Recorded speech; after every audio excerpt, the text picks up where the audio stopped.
riguarda il campionato, arrivo qui da secondo in classifica dopo il diluvio di Pomposa.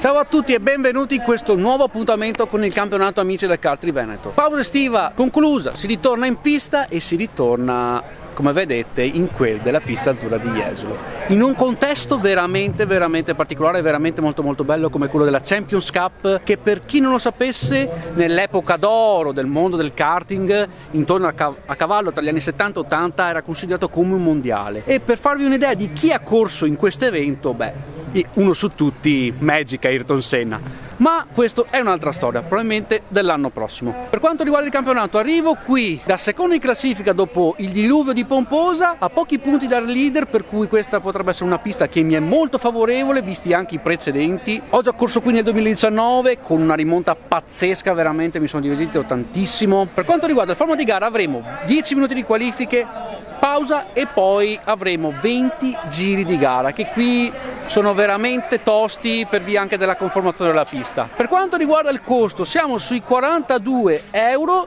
comprensivi anche di tassa coppe, più da aggiungere magari 3 euro per l'iscrizione al campionato. Ma la cosa che più fa impressione di oggi è il numero di piloti. Tenete presente che la Champions Cup è riuscita a tirare su 65 piloti e devo ammettere che è stato un bel risultato per essere la prima edizione, ma il botto l'ha fatto veramente Marco con 130 piloti, anzi più di 130 piloti iscritti, è una roba pazzesca. I kart che andremo a utilizzare oggi sono dei Sodi 390 che ho usato durante la 24 ore di Jesolo qui a fine marzo, casomai vi lascio segnato nelle schede il link al video. Li conosco abbastanza bene, per cui oggi è tassativo fare un buon risultato.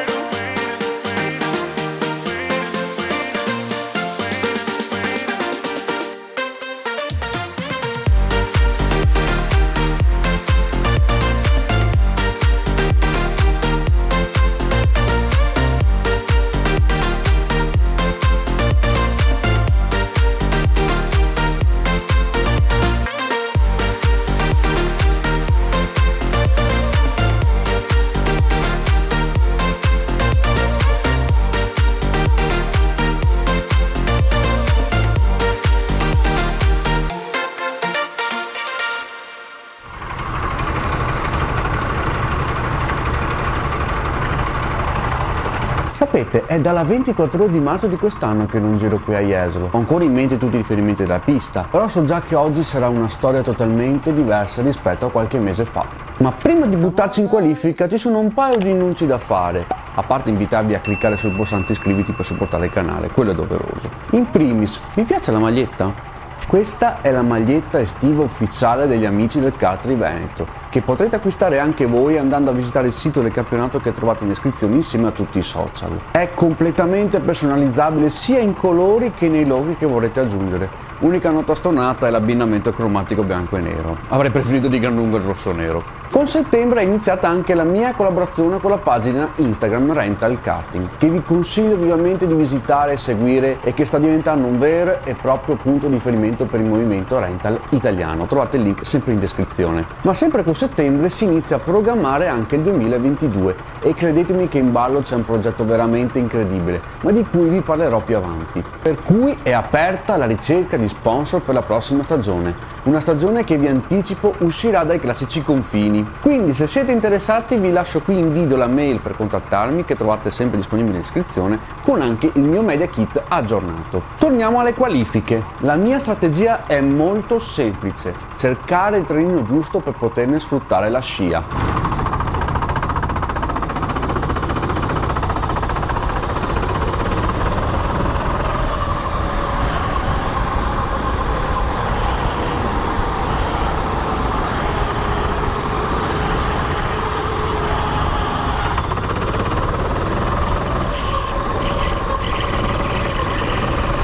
Sembra di essere a Monza, con tutti che aspettano il traino buono.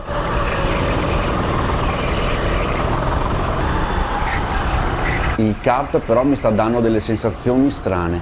Praticamente le gomme fischiano ad ogni curva. Molto probabilmente sono usurate, visto che questa flotta ha girato dal venerdì praticamente in maniera ininterrotta con la Champions Cup.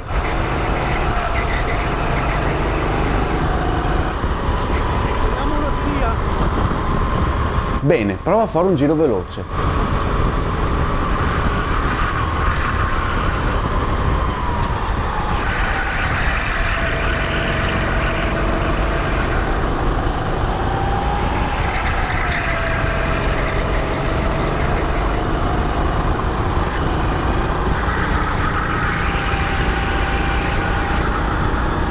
Nah, traffico. Comunque è un bel trenino da sfruttare.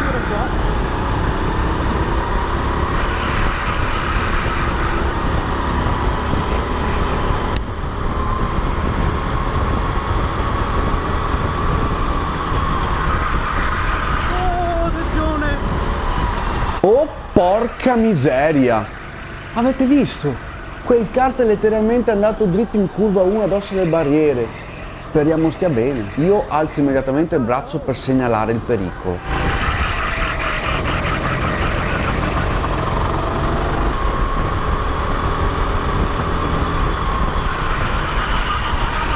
Oddio, è ancora a terra.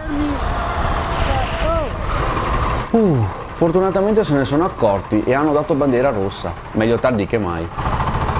Dio, cosa ha fatto mai? Eh sì, mi sa che qua bisogna chiamare l'ambulanza. Sarò onesto, credo che questo sia stato uno dei botti più violenti che abbia mai visto. E quello è un punto a cui si arriva full gas con curva 1 che si fa in pieno, per cui la botta è stata veramente forte. Allora, come avete visto, bandiera rossa e stiamo aspettando l'ambulanza perché c'è stato un bruttissimo incidente in curva 1. Un ragazzo della Gold, a quanto ho potuto vedere, è andato dritto per dritto e veramente ha fatto un bruttissimo volo, 80 all'ora, e si è fatto male. Infatti, come ho detto, sta arrivando l'ambulanza. Speriamo di poter riprendere il prima possibile e che non sia niente di grave. Allora, ultima comunicazione. Tanto abbiamo un po' Angelo qua, lo speaker di Bisanino, che si ricorderete essere il mio compagno di avventura della 24 ore. Io immagino già che verrò tagliato da questo video. Ma non è detto, sai, anche se il momento non è dei più rosei, solo diciamo. l'onore di aver invaso una parte della schedina di memoria della GoPro di Melchiotti per me è un grandissimo onore. Addirittura, dai. Ciao e seguite il canale, ragazzi. Mi raccomando, seguite il Misanino e tutti quanti i social connessi. Comunque, come stavo dicendo prima di essere interrotto, avremo le qualifiche che cominceranno da zero, praticamente quei 3-4 giri prima della sospensione non verranno conteggiati e si ricomincia da capo. Il che è un bene, perché appena sono andato a vedere la classifica non erano nei primi 15, per cui adesso voglio cercare subito un buon traino e cercare di non combinare errori. L'applauso di incoraggiamento per il pilota Flavio. Forza ragazzo. Come vedete ci hanno messo un po' di tempo per sistemare tutto, ma finalmente si riparte. Per la cronaca il ragazzo coinvolto ha subito un'infrazione a 2 costole, ma se la caverà. È la dinamica che veramente non è chiara, perché dalle riprese di chi mi era davanti sembra non esserci nessun tipo di contatto. È come se fosse andato dritto da solo. Tutto sommato l'importante è che stia bene e che si riprenda. La mia tattica non cambia, cercare un buon traino per poterne sfruttare la scia, per cui mi prendo questo primo giro per scaldare le gomme, visto che di sicuro si saranno raffreddate.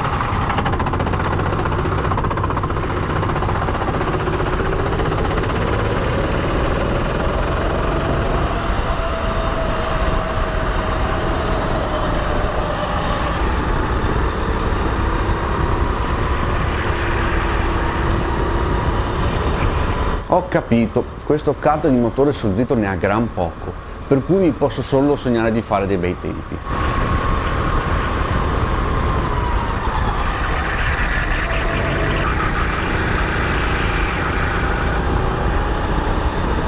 E il fatto che io giri da solo senza scia non aiuta di certo. Vabbè, provo a fare un tempo decente.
Non posso continuare così, provo a lasciar passare qualcuno dietro.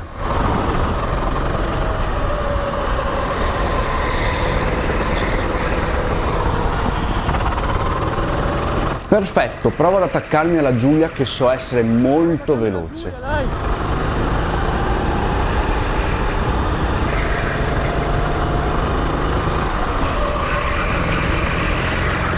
Come non detto, mi ha lasciato passare.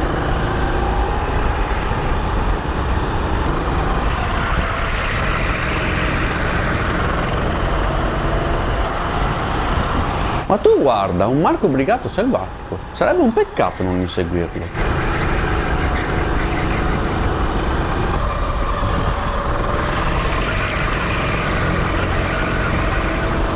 Adesso è finito.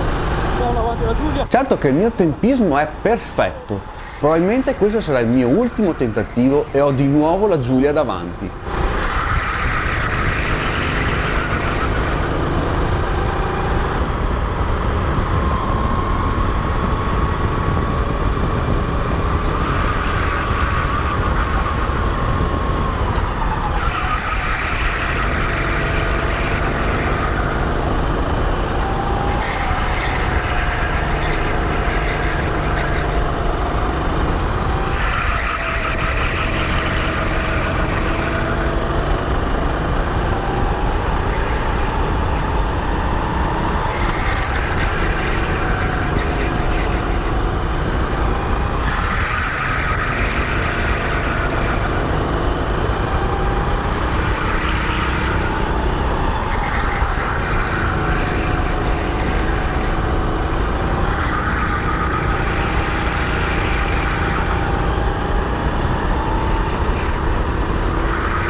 E niente, io ho dato il massimo come sempre. Spero solo che le condizioni delle gomme non abbiano influito sulle qualifiche. Sarebbe una beffa clamorosa.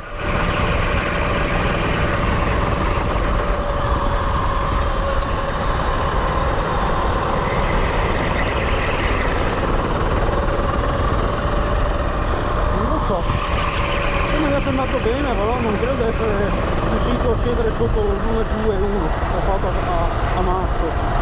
Però le posizioni sono bene o male quelle.